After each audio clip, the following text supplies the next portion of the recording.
Құрметті қазақ елі, армысыздар.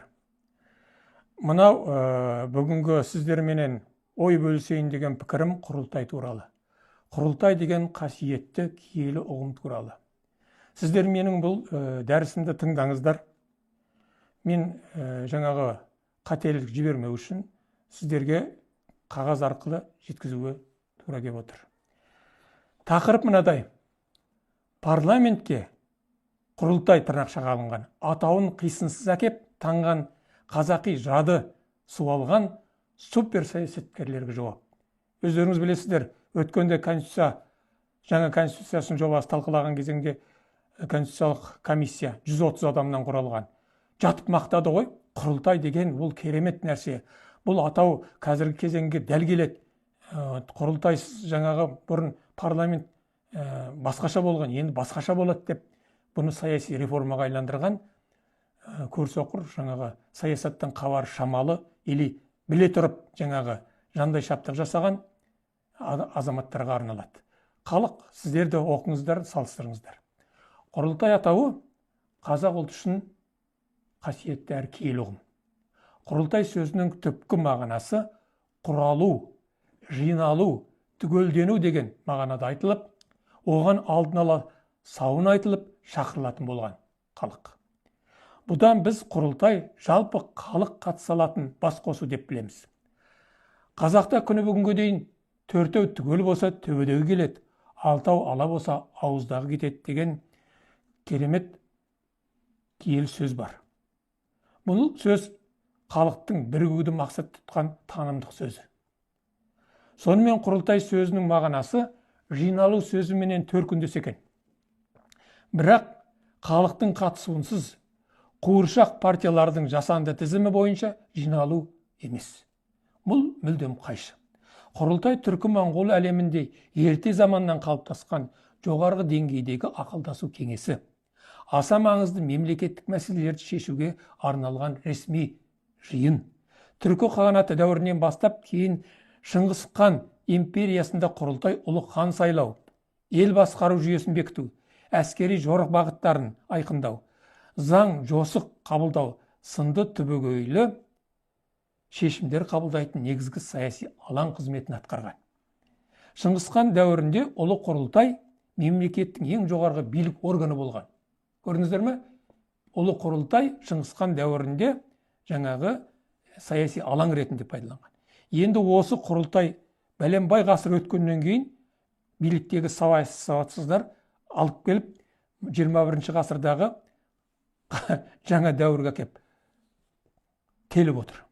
Қазақ тарихында құрылтайлар ел тағдыры таразыға түскен сындарлы кезеңдерде шақырылып, мемлекет сақтау қалудың шешуші құралына айналды.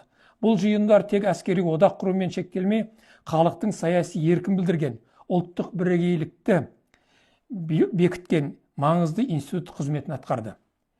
Бабаларымыз маңызды мәселелерді осындай алқалы жиында дала демократиясының жолыменен талқылаған. Халық өзара ақылдаса отырып, бір тоқтамға келген. Мұндай шешімдер бүкіл елді біріктірген. Қазақ даласындағы құрылтайлардың тағы бір маңызды қыры олардың жалпы халықтық сипаты. Құрылтайға тек хан сұлтандар ғана емес, ру тайпа өкілдері, билер мен батырлар қатысып, ел мүддесіне қатысты шешімдер ортақ келісім арқылы қабылданатын болған. Бұл қазақ қоғамындағы биліктің халықтан алшақ болмағанын, дәстүрлі демократия элементтерінің болғанын көрсетеді. Ал бізде қазір қоғам қандай? Қазіргі қоғамда билік басындағылар ана Астанада 16-шы кіреберіс деген бар.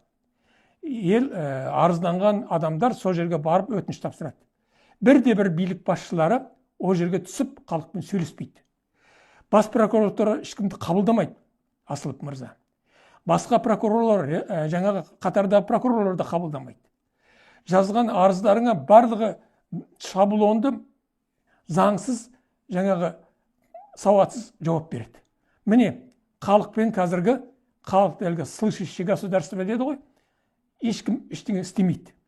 Биліктегілер анау Дәдебаев мырзаға бірнеше рет жеке қабылдау туралы арыз жазылды.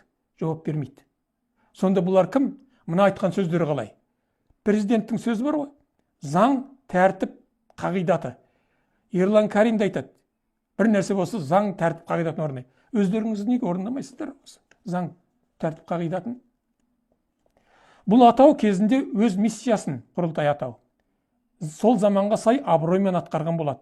Енді сол киелі ұғымды, ұлттық мүддені қорғайтын, санасы рухы әлсіреген, қазіргі қазақ қоғамындағы жағымпаздық пен жандайшаптық, сыбайластық, жемқорлық, әділетсіз сайлау, өтірік айту етек алып, жалғанды жалпағынан басып, үстемдік құрған биліктің жаңа дәуірге кеп қолдануы бұл адамгершілік жағынан сорақы, көрсақорлық жағдай. Енді құрылтай атауы өзінің негізгі табиғи мәнін жойып, жасанды халық қатыстырылмаған әділетсіз сайлау арқылы қолдан жасақталған жандайшап депутаттардың тырнақшаның ішінде президентпен жең ұшынан жалғасқан, соның әмірін ғана орындайтын мемлекеттік билікті узурпациялап, яғни иемденіп алған аз ғана топтың заңсыз ұйымы болмақ. Қарада тұрыңыздар, дәл осындай ұйым болады. Мына түрмен. Бүгінде құрылтай атауы қоғамдық құрылысы өзгеше өтіп кеткен, қандық дәуірге ғана тән құбылыс екендігіне ешкім дау айта алмас.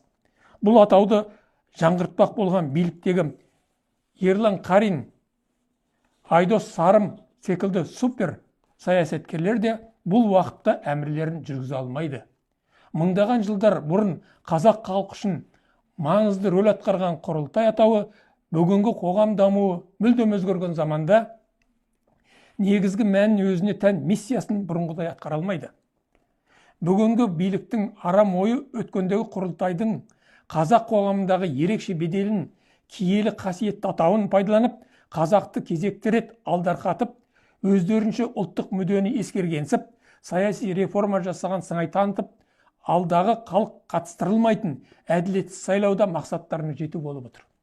Ал өткендегі Қызылордада айтылған парламентті енді құрылтай деп атаудан халыққа қандай тиімді өзгерістер болады деген сауал туындайды.